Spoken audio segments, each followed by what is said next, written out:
Uh, yeah, so by yesterday we finished temperature measurements, various methods for temperature measurements. So yesterday we were more looking into this pyrometry, in which we are actually using the thermal radiation for the measurement. So we said that there are actually many methods, but we actually concentrated on one method, which is actually the vanishing filament. So we said that in any of the cases, what we are actually mainly doing is we are actually choosing a particular uh, wavelength, okay, and we will somehow measure this uh, energy intensity or the heat intensity at that particular wavelength, okay. And if we actually know the emissivity of the surface, then we can actually calculate the corresponding black body radiation, okay, with whatever the measured one. So from that, we can actually measure what is actually the temperature of the system. So that is actually one method we were actually talking about. And this detectors, which actually detecting this amount of radiation, it can be a photo detector or a thermal detector, and we actually discussed on that. And as we said yesterday, again, there are actually various methods in which we can actually use, mainly based on the range of the wavelength which we are actually interested in. So for temperature measurements, mainly we are actually utilizing a spectral band, or more precisely, a narrow band of wavelength is what we are actually utilizing. So out of this, we actually saw the optical pyrometry or the spectral band pyrometer, which is also known as the vanishing filament. So we said that we are actually focusing the intensity to a particular point, and over there we are also having a filament. So we are actually varying our current passing through the filament such that its intensity is actually going to be in match with that of the temperature source. And we said that if they are actually in match, we have the equation over here, which is actually the ideal pyrometer equation, considering the filament to be a black body. From this, we can actually get the temperature. Okay, and we said this thing actually works for a very narrow band. We'll be having a red filter. So we are actually concentrating more on onto this uh, red region of the color. Since we ourselves are actually viewing that, we have to believe in, or we have to restrict ourselves to this what we can actually say, the visible light region. So our eye itself is actually the detector. So therefore we have to actually rely on this visible light region, and in the visible light region, so these things are actually mainly used for say 600 to almost 2000 Kelvin. Okay, 600 to 2000 Kelvin. In any of these the temperature sources, this is actually the temperature range we are actually talking about. Okay, so in this range, what we can actually say is that the dominant one is actually this uh, infrared region. So even for 600 degrees Celsius, it might be just above the visibility range, but a small radiation will be actually there from this visibility range. Okay, so therefore we can actually see that. Yeah, so we can actually see that yeah, it should be in the red filter range, and therefore we are actually utilizing that. And since uh, we are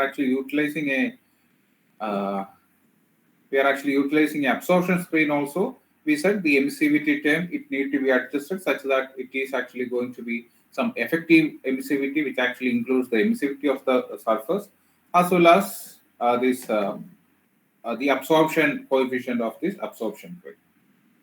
So that's what we are actually talking about yesterday, and we said that we can actually, um, yeah, we can actually measure this uh, by uh, uh, by by comparing that with the brightness of that of the filament. If both are actually of the same intensity, we cannot actually see this filament, because whatever background only we are actually going to see. Okay? Yeah. So mainly instead of these colors, it will be actually red. Everything will be actually red. So here I can actually see that it's actually difficult to imagine that this um, filament is actually disappearing in the color whatever we actually used in this experiment. But mainly it will be actually red background plus filament also going to be red. In that case, it is actually very easy to get. Okay. So as I said, it is actually going to be 600 to, 3000 Kelvin, 3000 degrees Celsius, 600 degrees Celsius to almost 3000 degrees Celsius, we can actually use these things. So basically, mainly in the industries where we are actually talking about the melting of metals, etc. So if we want to measure these temperatures, in those cases, we can actually use this kind of pyrometer application. Okay. Yeah. So and after that, we actually use this transient system also. So we said that we can actually come up with the equation for the transient temperature measurements by some energy analysis. Okay. But if you are actually doing the energy analysis, we can actually make a first order system. Okay. And if you are actually comparing our new system to that of our basic equation for first order system, then we can actually see that the time constant, it is actually going to be rho Vc divided by Ha.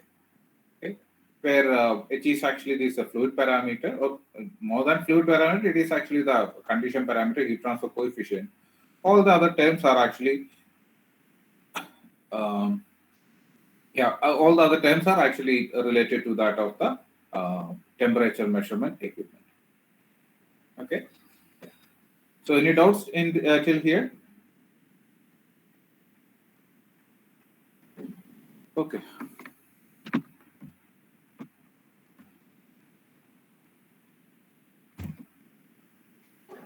So that actually concludes our temperature measurement system.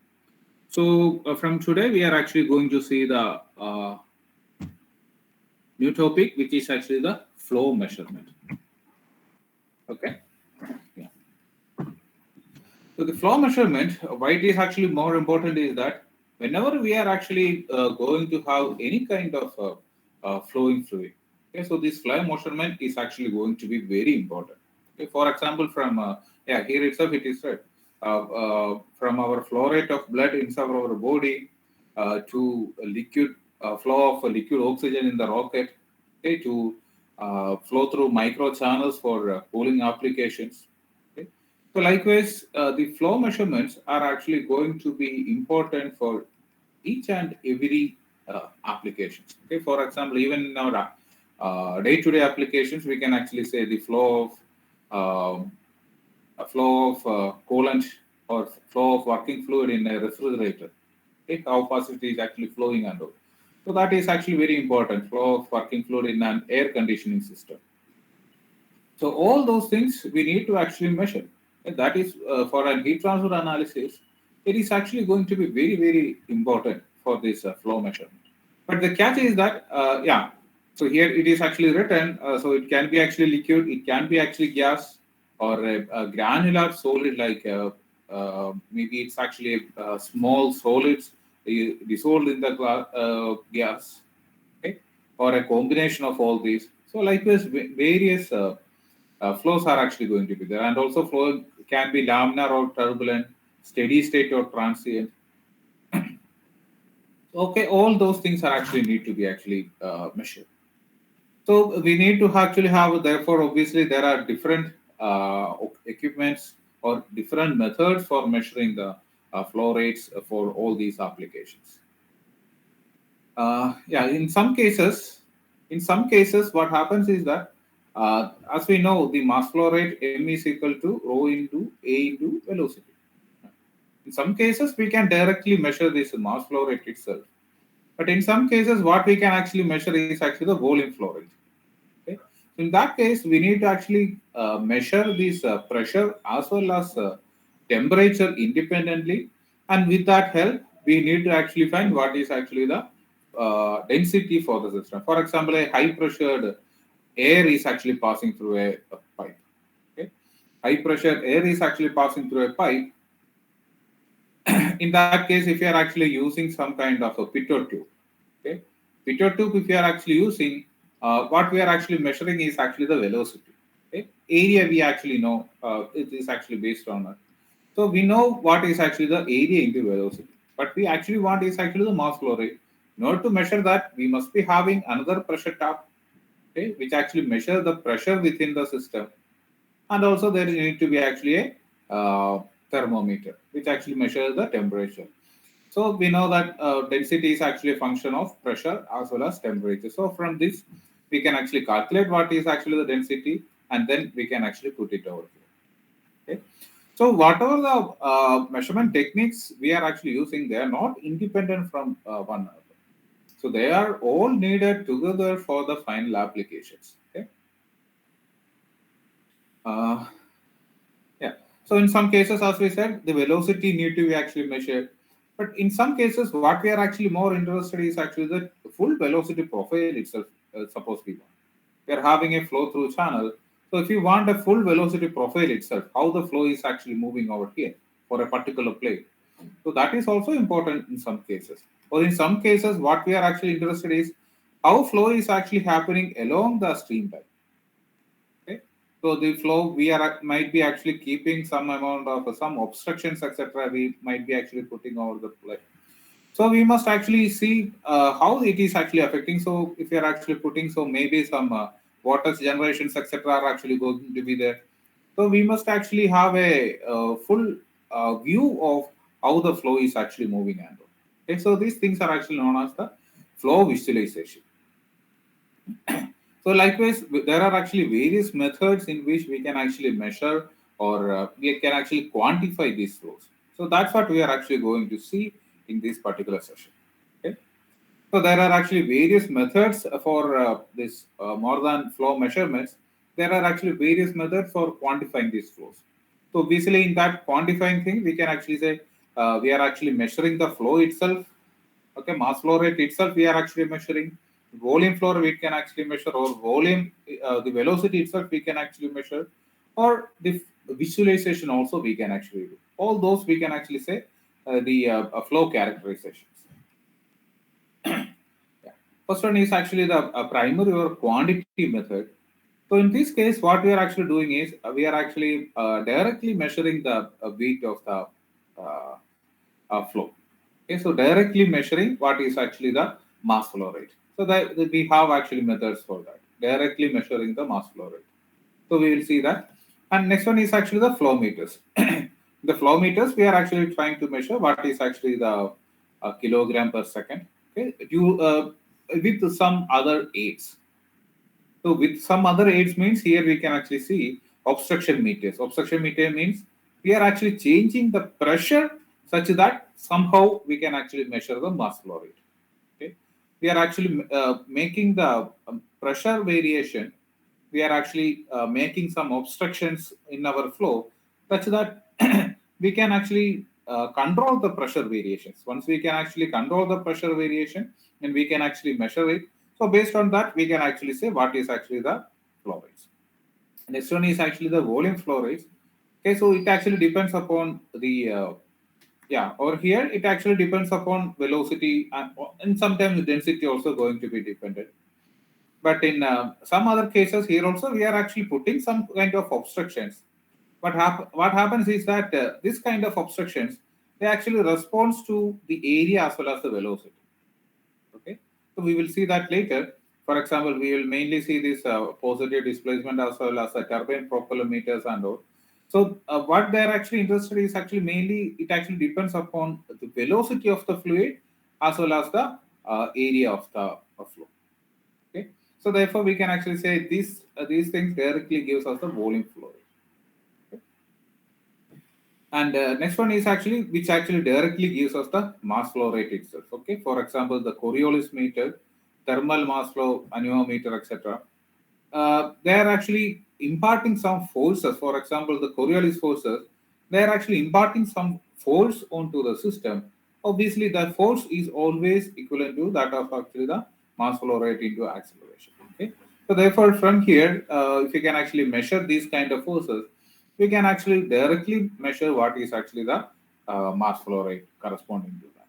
Okay, So therefore, we can actually measure various methods in which we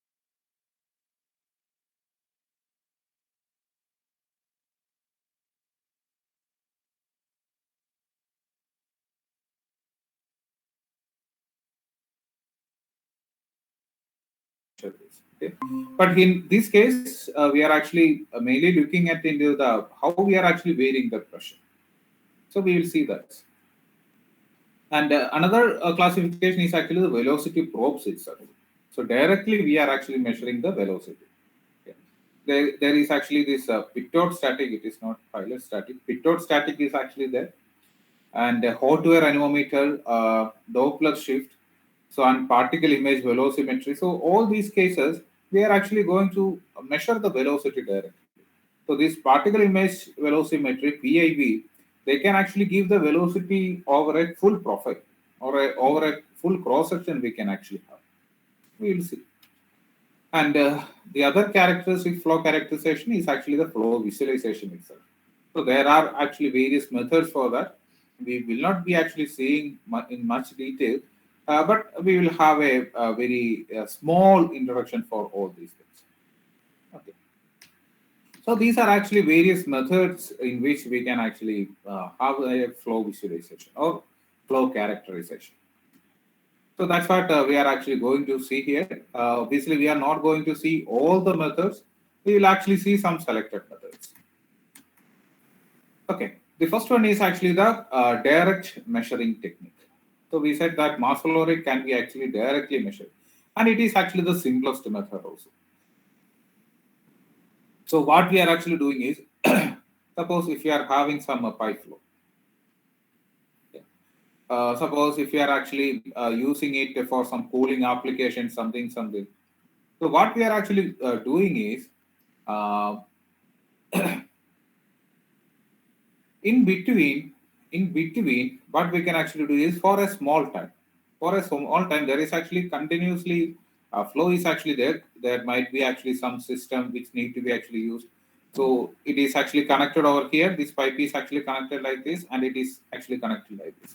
So continuously, this flow is actually going to happen. Okay? We are having some pump etc. over here. So because of this pump, this circulation is actually going to happen. So what we are actually going to do is, for just time, maybe for 1 minute or so, we are actually just removing this connection. Okay, or we can actually say we are actually just removing this connection over here.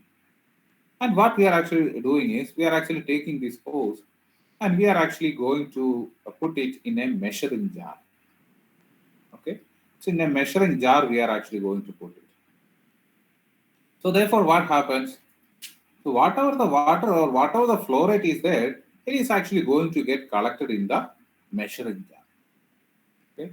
So whatever it is actually there, it is actually directly going to be collected in the measuring jar. So maybe we can actually do it for 1 minute or even 10 seconds. Whatever the time we can actually do, we can actually spare it. Okay. So once we actually do this, we will again remove this connection and put it again back. So what we have actually done. So from here, this is actually measuring jar. So we can actually measure how much is actually this volume. So say liter. Liter means we can actually say meter cube. We can actually say how much meter cube or centimeter cube we have actually collected, and how much time we have actually taken. Maybe 10 minutes or so.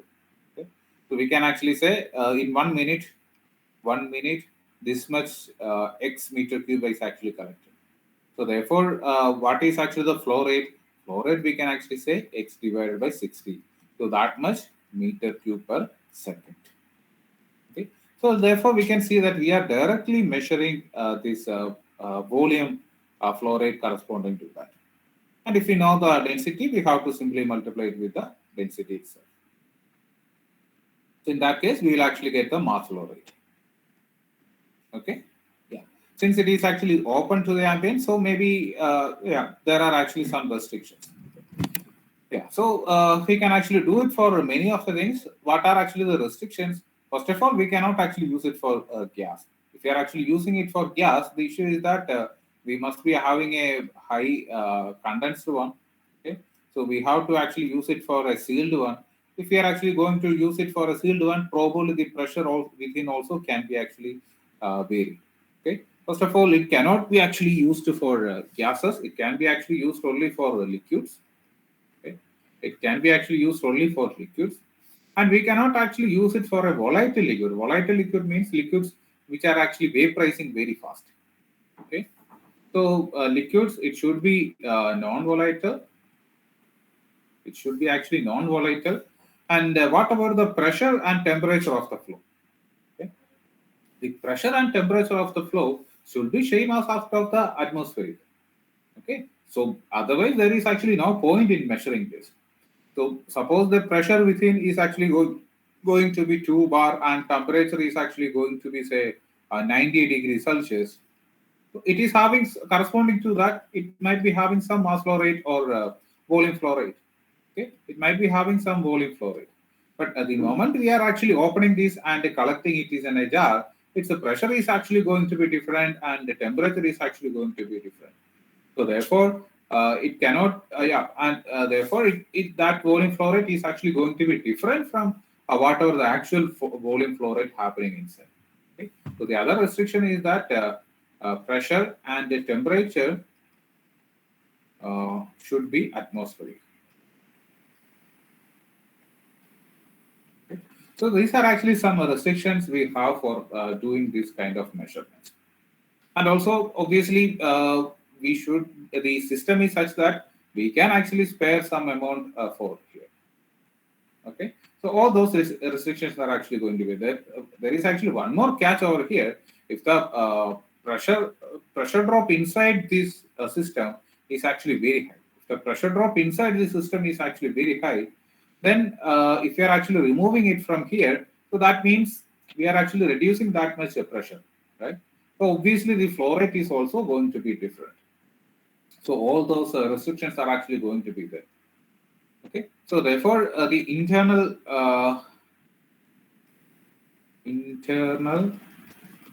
pressure drop in the system, the full system, should be less, should be negligible. So if you are having all these criteria, then we can actually do this. Okay. And there is actually one more, so these are actually these restrictions we have for measuring this. Okay. So if we are actually okay with this, then it is all are actually going to be fine. Okay. So we will later see that the calibration of the intermeter and orifice, we can actually use this kind of method. So therefore, we are actually mainly using these methods for this calibration purpose. Instead of more than using the measure flow, mass flow rate for a system, for an experimental system or a test ring, we are actually utilizing this method mainly for the calibration purpose. Okay? So the last point. So last point is actually very important.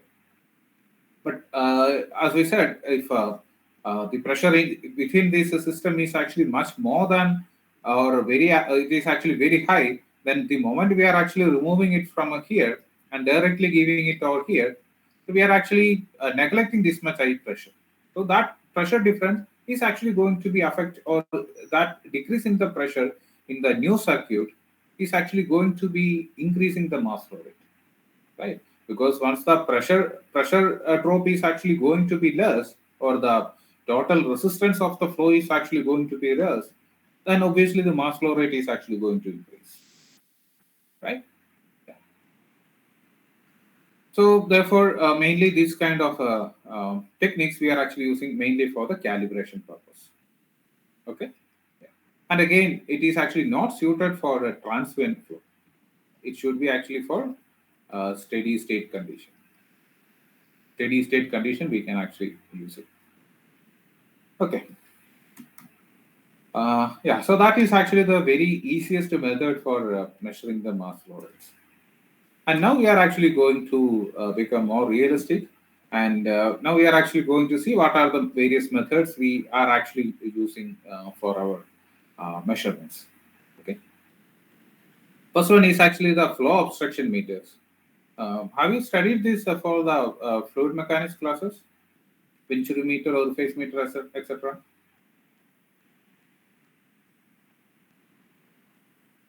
Okay. Yes, sir. Yeah. Yeah. So it is actually easy. Anyway, we will actually go in detail. Uh, yeah. So these are also known as the head meters because we are actually, the obstruction means what? If we are having an obstruction in a flow, there is actually going to be a pressure drop associated with that. So we are actually going to measure this pressure drop, and since we ourselves are actually creating this pressure drop, we have some aligns with us. So therefore, we can actually measure. Once we actually measure this pressure drop, so we can actually measure the flow rates. So that's what we are actually going to see how we can actually do this. Okay, so the basic equation, whatever we can actually use, is actually the Bernoulli's equation. So we are actually assuming for our time being, it is actually frictionless, adiabatic, as well as an incompressible flow. So therefore, we can actually see that since the potential energies are actually going to be the same at both junctions, so this is actually kind of an obstruction, right? So here we are actually reducing the diameter. Since we are actually going to reduce the diameter, it is kind of an obstruction. Okay, so there is actually some losses associated with that, right?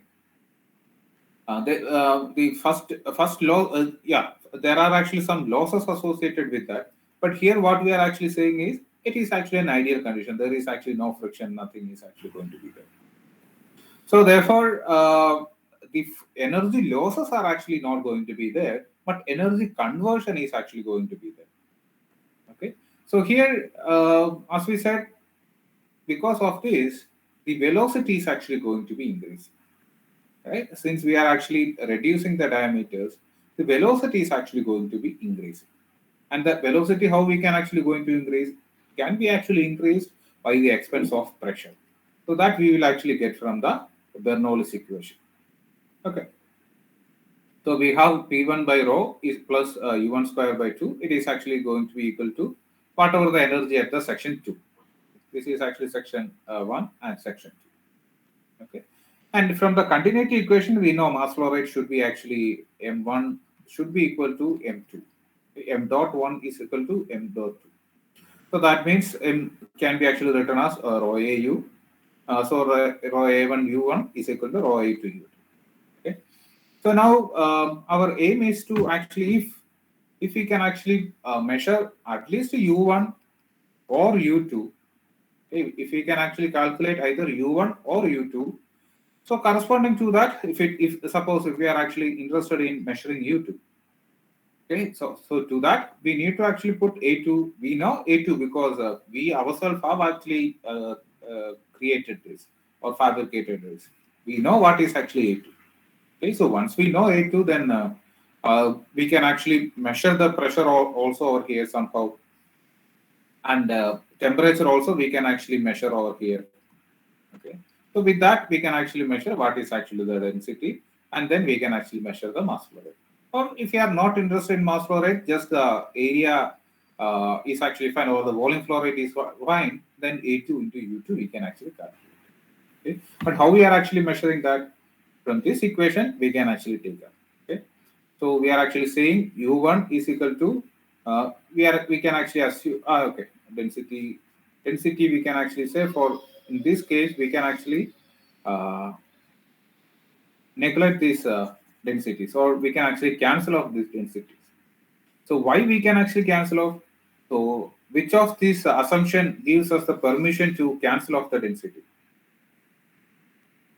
Incompressible. Yeah, very good.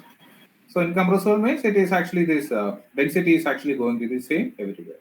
So we can actually say that U1 is equal to A2 U2 divided by A1. Okay. Yeah.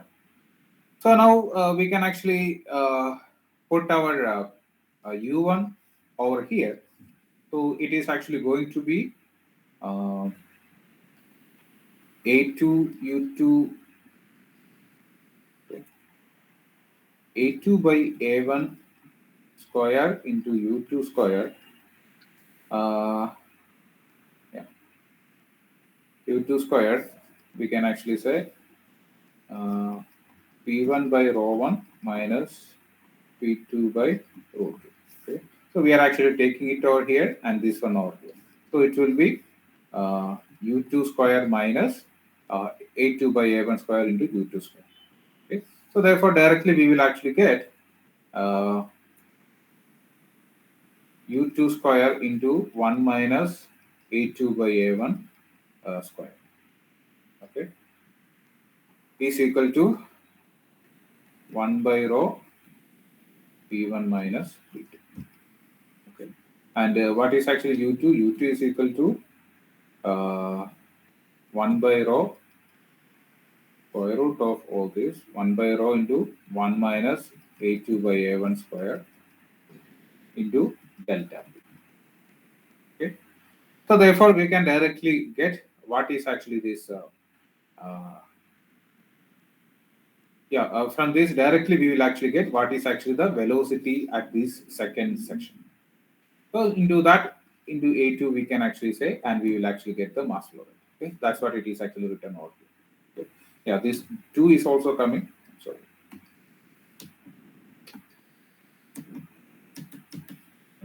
Here 2 is also going to come because what we are actually talking about is actually the square. Okay, so but 2 is also there. So we have to multiply it by 2. Okay, so that equation is what given over here. The ideal mass flow rate. So it is as easy as that. Once, so what are actually the unknowns in this? The only unknown is actually the U2, and we can actually measure it. So this P1, P2, P1 minus P2, we can actually measure. How we can actually measure it? How we can actually measure P1 by P2? Does anyone know how to measure the P1 minus P2? Which can be actually the best method for that? A very good method for measuring P1 minus P2. U2 manometer. Yeah, very good. So U2 manometer we can actually use. Or we can actually use another pressure gauges also. There are actually various pressure gauges like whatever we actually talked about, the transducers, etc. Pressure transducers, the semiconductor transducers we talked about, right? The diaphragm type or semiconductor type, etc. we talked about. So for them, during our class, what we actually said is if the diaphragm type is actually there, one side it is actually open to atmospheric, and other side we are actually giving it to the pressure, right? So, but there are actually various types such that they are having two junctions. Okay, so we can actually connect these two junctions to either of these sections. Okay.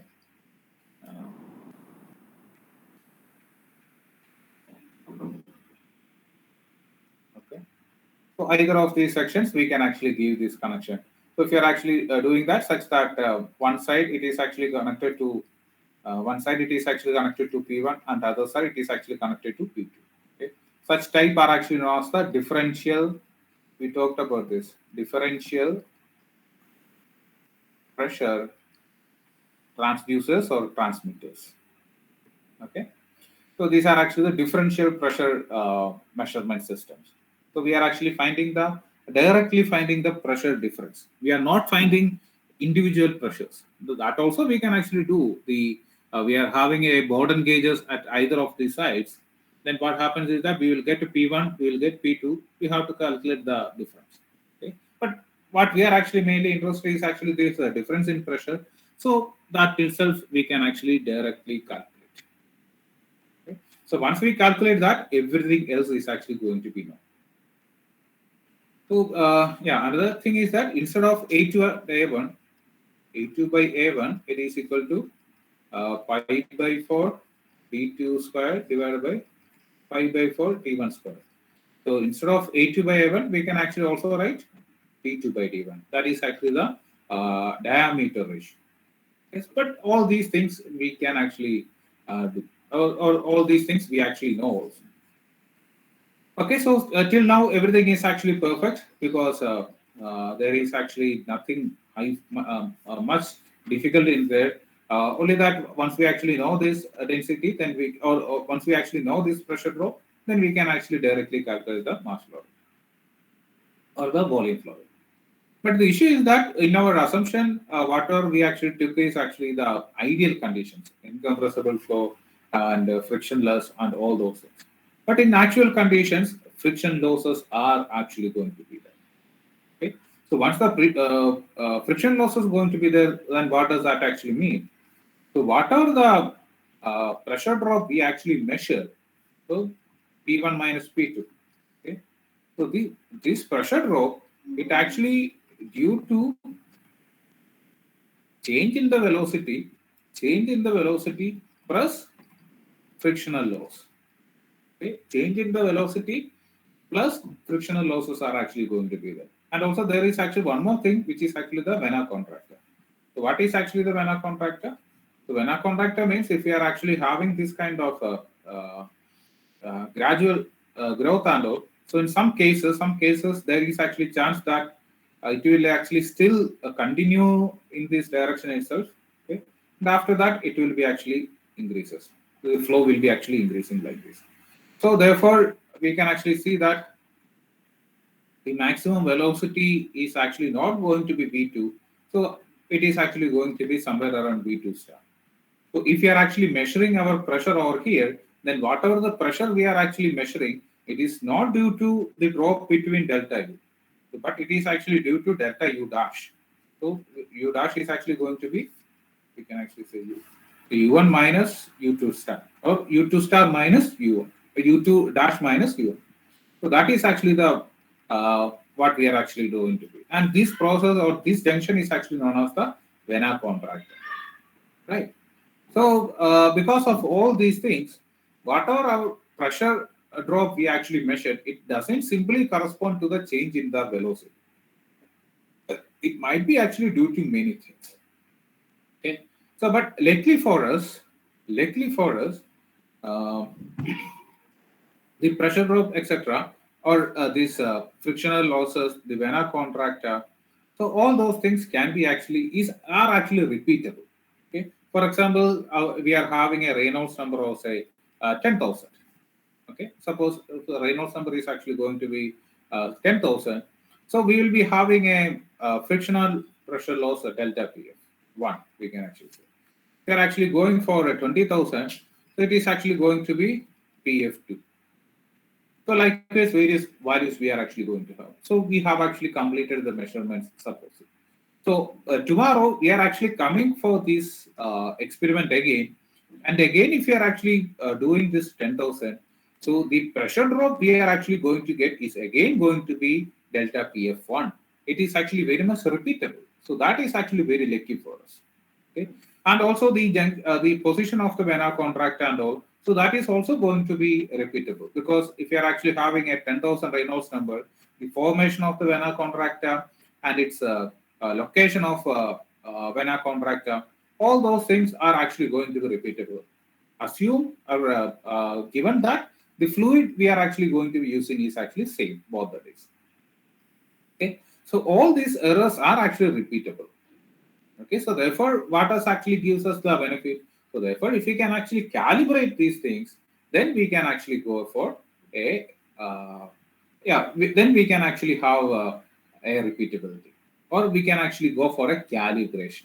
Since it is all repeatable errors, so these are all systematic errors. Then these are all which are actually repeatable, and this is actually uh, associated with the measurements. Okay, so therefore these are all systematic errors. These are all not random errors. These are all systematic errors. The systematic errors are all we can actually remove it by the calibration methods. Okay. So what we are actually going to do, as we said, we are actually using this direct method, a direct weight method for the calibration purpose. Okay. So what we are actually going to do is probably we will be having some tank or something over here. Okay, from there we are having some pump. From the pump we are actually pumping the fluid to some so on the way we are having some kind of flow measurements. Okay, this kind of obstruction. So this is actually venturimeter, we will see those later, but this is actually some flow obstruction meters we can actually see. And after that again it is actually happening. Okay, So how we can actually measure the pressure or measure the flow rates? We are actually putting our uh, U2 manometer over here. Okay, we can actually measure our pressure drop using some U2 manometer. Okay, and therefore what we are actually measuring. So using this U2 manometer, we are actually measuring the flow rate, which is actually ideal. So till now we don't know what is actually the pressure drop. We don't know what is actually the Venner contract, etc. So with this venturimeter or with this flow obstruction, we are actually assuming everything to be ideal. It is actually easy for us to use this equation. Okay? So we are actually measuring as it is the Q ideal we can actually see. Okay? But for now, we must actually know what is actually the actual measurements. So therefore, what we are actually going to do is we are having a collecting jar over here. So to that collecting jar, we are actually collecting our flow rates. Okay, yeah. And this flow rate again, we are actually using another pump. We can actually pump it back to this particular tank. Okay, so this circulation always going to happen. So therefore, what we are actually going to do is, yeah. So since the flow is actually continuously happening, so there is actually going to be a valve over here. We are actually closing this valve. Okay. So starting, so there will be actually nothing over here in this tank. There will be nothing in this tank. So now we are actually going to start this pump. We are actually switching on this pump. Then what happened? The flow is actually happening over here. And due to this pressure drop, we are actually measured what is actually the ideal. And fluid is actually going to be filled in these tank also. So what we are actually measuring from here, this is actually the Q real or Q actual. Because here we are actually directly measuring this. Okay? We are directly measuring the mass flow rate or the volume flow rate for 1 second or let's say 1 minute. We are actually continuously running this pump. So in 1 minute, how much mass flow rate or volume we have actually collected? That gives us the actual one. So corresponding to one Q ideal, we actually go Q ideal 1, we actually got Q actual 1. So now we will be actually opening this valve. We will actually open this valve, or we can actually say even the valve is actually not there. So this pump is actually off initially. So now we actually switch it on. So this pump now we will actually off, and this pump we will actually switch on. So whatever the water in this will be actually taken again back to the a tank over here. Overhead tank we will actually collect it. Okay. So once we are actually emptied this tank, once we actually empty this tank, we will again switch off this pump, and we will again switch on this pump, but with a higher mass flow rate. At a higher speed, we will actually operate it. So obviously, we can actually see that the mass flow rate is actually going to be higher. So here the pressure drop obviously going to be higher because the velocities are actually going to be, velocity differences are actually going to be higher. So we are actually going to get Q ideal 2. Corresponding to that, we will actually measure here Q actual 2. Okay. So if you take these ratios, okay, and also we are actually measuring, means from Q ideal or Q actual, we can actually corresponding to that, maybe we can actually say from Q ideal itself, we can actually say Reynolds number 1, Reynolds number 2, etc. So that also we can actually measure corresponding to whatever the mass flow rates we have. Okay, whatever the mass flow rate. So obviously these actually ideal things. So these are actually all ideal measurements, but still we can actually measure these things. Okay, so if you are actually going to see, yeah, for each measurements for at each Reynolds number, for Reynolds number 1, we can actually see that obviously the Q actual is actually going to be less than that of Q ideal. That is actually obvious. Q actual is actually going to be less than that of a Q ideal, and this ratio is actually known as the discharge coefficient, CD. CD is equal to Q actual divided by Q ideal. Right? Yeah. So for Reynolds number 1, since it is actually going to be there, we will be having CD1. Okay. And Reynolds number 2, we can actually see that CD2 is actually going to be there. Why?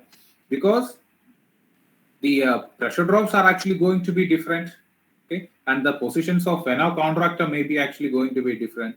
So therefore, these coefficient of discharge or discharge coefficients may not be constant for different Reynolds numbers. Okay, so maybe for Reynolds number 3, we will be having CD3 and all those things. Okay, so therefore, what we can actually do is now we can actually calibrate it like this. For a particular Reynolds number, what is actually going to be the CD? Okay. So in CD itself, usually calibration, what we are actually saying is Q actual and Q ideal, right? Or in this case, it should be ideal and actual. So ideal and actual, right? So this is usually our calibration curves we are actually saying, but this is also going to be same. But again, the issue is that if you are actually going to do it, if you are actually going to do this, then again the Reynolds numbers again we need to actually calibrate and do. So therefore, the another method for that is actually going to be RE versus CD. Okay, so the same thing only, right? So the RE is actually a function of Q ideal, and CD is also a function of Q actual. Right? So therefore, for venturimeter or flow obstruction meters, this is actually the calibration we usually going to see. The Reynolds number versus coefficient of discharge. Okay, so it might be actually varying like this. As the Reynolds number increases, this is actually going to be increasing because we know that the pressure drop, the coefficient of discharge, or no coefficient of discharge, the friction factors are they're all going to decrease with the increase in the Reynolds numbers, right? So therefore, we can actually see that the coefficient of discharge is actually going to be increasing. So what is the maximum value it can actually reach? Ideally, what is actually the maximum value it can actually reach? Ideally, what is the maximum value it can actually go up to? Or it can actually asymptotically reach? What is the maximum value of CD? What can be the maximum value of CD from this equation? From this equation, what can be the maximum value of CD? 1. Yeah, very good. So maximum 1 we can actually go up to. Okay. So everything will be actually less than that. So CD is always going to be less than 1. Okay. And yeah, so the CD value, again, it actually depends upon what type of obstruction meters we are actually going to see. Okay. So that's what we are actually going to see now. What are the different type of this flow obstruction meters? Okay. Yeah. So any doubts still here? Is everything clear? The method of calibration and the flow measurements and all. Okay. So there are some more terms we can actually use, which is actually velocity approach factor m, which is equal to 1 by 1 minus a2 a1, a2 by a1 square, or it is equal to 1 minus d2 by d1 square. Okay, and there is actually something known as the flow coefficient, which is equal to CD into M. So therefore, we can actually say that Q actual is equal to what we said is CD into Q ideal, right? So what is actually Q ideal? CD into A2 into 1 by root of 1 minus D2 by D1 square in the square root of 2 by rho into delta. Okay, so this is actually the equation you are actually going to use for the measurement. Okay, CD into A2 into these things. But what is actually this term? Okay, this term is actually M. Okay, so therefore we can actually say that, but CD into M is equal to flow coefficient K. We can actually say that Q actually is equal to K into A2 into root of 2 by rho delta. Okay. So there is actually not much things to understand or something. These are just some terms we usually use. Okay. And the diameter ratios d by d, instead of a d2 by d1, we are actually saying small d and capital D. That's it. Okay, so that is actually the diameter ratio. This diameter ratio is actually an important parameter. Okay, so many of the things like this coefficient of this it depends to a very great extent on this beta, which is actually the diameter ratios. Okay. So now we are actually going to see many of these flow obstruction meters. There is actually nothing much to see. We have actually seen the theoretical background. So now we are actually going to see how we are actually creating these flow rates. That's it. Okay, or how we are actually going to create this delta P. First one is actually the Venturi meter. The Venturi meter, as you can see, there is actually a gradual decrease in the area.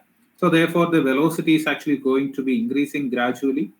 And then, obviously, we cannot actually do this for the entire length. Our main pipe is of velocity is a diameter d, right? For a small section, we are actually making it to the diameter d, small d. Okay, so after the venturimeter, again, we are gradually increasing it such that it will be actually coming up with the same velocity. And after this, its velocity is again going to be v1, and it is again going to be a1, and it will be actually move on like nothing has actually happened. Okay? But over this space, in this small area where we are actually reducing this velocity, it's reducing its diameter, its velocity is actually going to be increasing, and therefore the pressure is actually going to be reducing. So if you can actually have a measurement of pressure, or if you can actually measure the difference in pressure between this upstream location, okay, upstream location or the inlet to the venturimeter and to the throat section. So the middle section, or where the diameter is actually going to be smallest, that is actually known as the throat of the venturimeter. If we can actually have the pressure difference between these two, then pressure difference delta P is actually there. So once we have the delta P, we can actually measure the velocity u2. Okay, and yeah, obviously we can actually go for this CD. And here you can actually see that since we are actually talking about a gradual increase in velocity and all, the gradual increase in velocity, the formation of a vena contracta as well as these AD formations, okay, so AD formations, etc., are actually going to be much less in this case. So in venturimeter, the main loss is actually due to this friction. Okay, so frictional losses, friction along the wall. So that is actually the main loss. And since we are actually talking about a very small length and all, venturimeters maximum going to be distance between the inlet as well as the throat, maximum 15 to 1 feet it might be actually going to have. Okay, so in that ranges, the frictional losses are actually going to be very less. So whatever the delta P we are actually measuring, that is mainly used for measurement or the drop in this velocity itself. Okay, so therefore we can actually see that the CD values are very high. Maybe it actually varies from a 0.9 to 0.95. Okay, so we said that maximum it should be actually 1. So we can actually see that only 10% of the delta P, whatever we are, or 5% of the delta P, whatever we are measuring, is actually going for this kind of losses, frictional losses or any other losses. Okay? So almost 90% or to 95% of the delta P, whatever we actually measured, is actually utilized or it is actually due to the change in the velocity itself. Okay. So yeah, that is actually the venturimeter. So the pressure drops are actually going to be very less.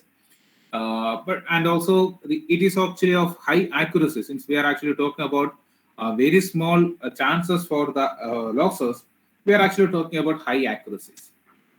Okay, but the disadvantage for the venturimeter is that the fabrication cost is actually a bit higher, because there is actually some inclinations like this. Okay, and then again might be actually having a throat for a very small length. Then again it is actually increasing it like this.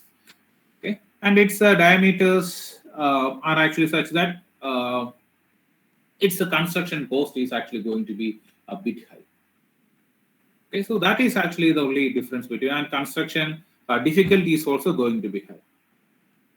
So here you can actually see a specifications. You can actually see pipe diameter or here D, and throat diameter, and we are actually saying it over here. How much is actually, or where we should actually measure these pressure measurements, etc. And also we can actually see what should be actually the angle of inclination or angle of reduction in the area. Okay. All those things we are actually talking about here. Alpha 2 is also going to be there. That means how we should actually increase this area. So here you can actually see that. So this whole thing is actually this Venturi meter. Okay, this much is actually the Venturi meter. We can see that the reduction in the velocity is actually going to be much higher. Okay, so because we need to actually do that, because if you are actually going for, obviously we need to actually have some delta p due to this, and if you are actually going to do it over a larger length, then the frictional losses are actually going to be increasing. So that's why these reduction in the velocity or increase in the velocity or reduction in the area we are actually doing up in a smaller length. But here you can actually see that the increase in the area to the original length, it actually happens to over an large area. Okay, why? Because we are actually trying to reduce any kind of a flow separation or anything. Okay, so that's why it is actually going to be higher. So here we can actually see a diagram. Here it is actually the inlet. So from here, this Venturi effect is actually going to be there. And here we are having the throat. And again, the Venturi effect is actually going to be ridiculously and like this. Okay. So these are actually the flanges. Flanges means these are actually the portions which is actually being connected to the pipe. Okay, so the pipe will be also having this kind of flanges, and they are actually going to be get connected here. These are actually the flange from the Venturi meter, and this is actually the flange from the pipe. Okay. So here you can actually see that this much portion. So this much portion is actually the total Venturi meter. Okay, and and there are actually various regions where we should actually give this kind of what we can actually say, this kind of where we should actually make the pressure measurements, etc. Okay.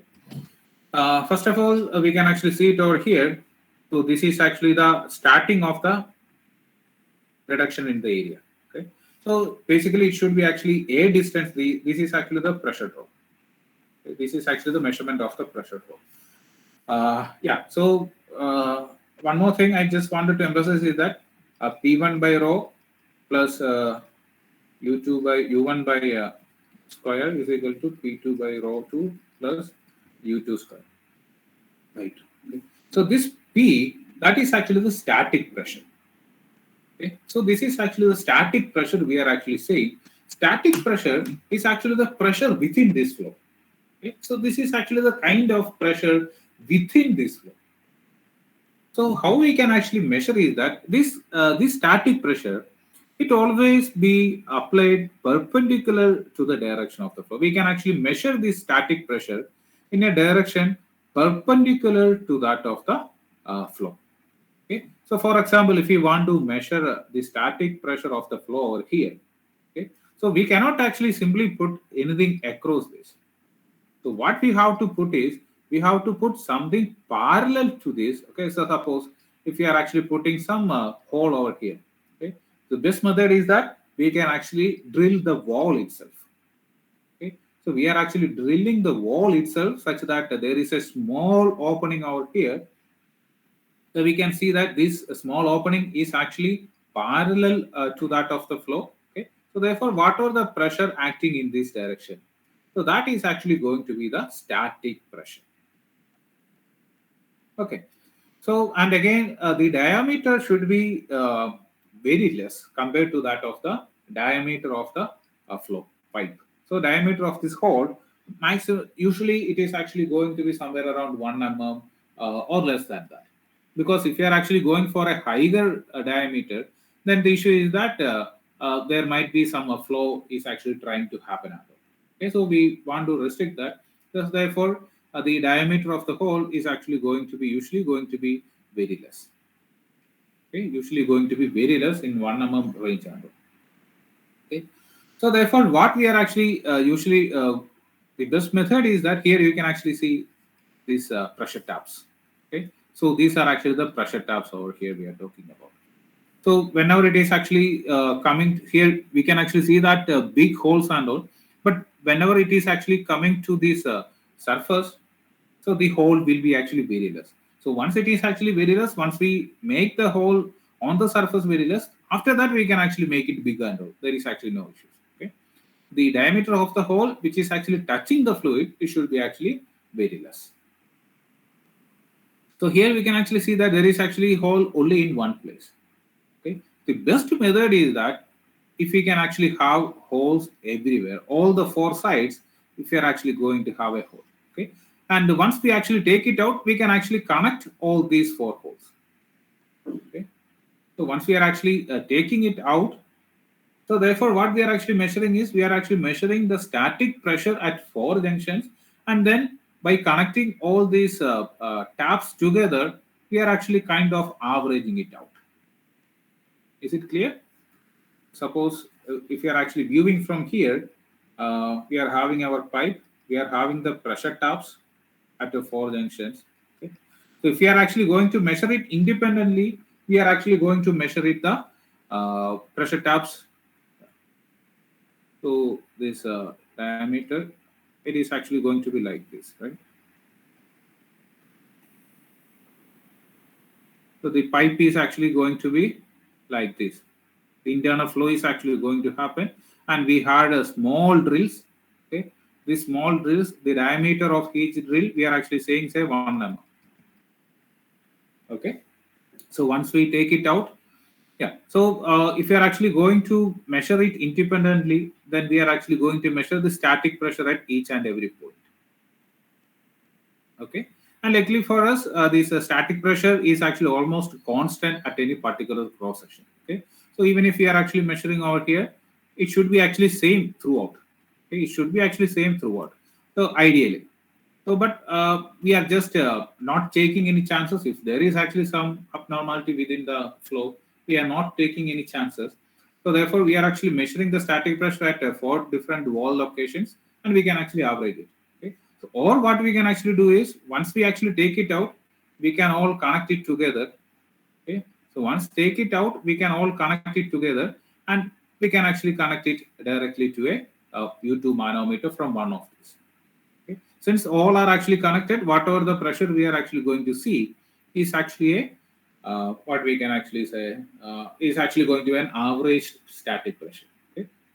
In an ideal condition, it is almost going to be same as that of the static pressure at one of the locations. Okay. Yeah. So likewise, we are actually taking connection from inlet as well as the throat locations. Okay. Yeah. So how much distance is actually the inlet? It should be almost 0.25 to 0.75 times the diameter. Okay. Here you can actually see there are actually various pressure taps, and the angle etc. It is also shown over here. And where you should actually measure this throat diameter, it is actually given as yeah, from the flange, from the location in which energies or the increase in from the location from which it is actually going to be minimum. Okay, here it is actually shown out here. Okay, so from the location from which it is actually going to be minimum, almost C, it is almost going to be D by 2. So likewise, various restrictions are actually going to be there. This is actually an ideal one. Okay, so ideal kind of venturimeter. So for our practical purpose, we can actually make it according to our convenience. But in that cases, again, the calibration, etc., we need to actually do it again. Okay. Yeah. Yeah. So that is actually very basis for this venturimeter. Here we can actually see how the coefficient of discharge CD is actually increasing with the throat Reynolds number. Okay. So here you can actually see maximum it is actually coming up to almost 95, 96, 97, 98, 56, 7, 8, 9. Yeah, till to almost 0.99 it is actually coming. 0.99 itself it is actually coming, but it is actually coming at a very high Reynolds numbers. So you can see that it again depends upon what type of diameters, etc. we are actually using. Throat number of curves are upstream and the throat diameters. So Yeah, upstream diameter and throat diameter. It is actually this, we can see it is basically the diameter ratios. So with the diameter ratios vary, we can actually see how these Reynolds numbers or how these CDs are actually going to be changed. Okay, yeah. So that is actually the venturi meter. So tomorrow we can actually see for orifice meter as well as for flow meter. So any doubts still here? Okay. Okay, then we can actually meet for tomorrow.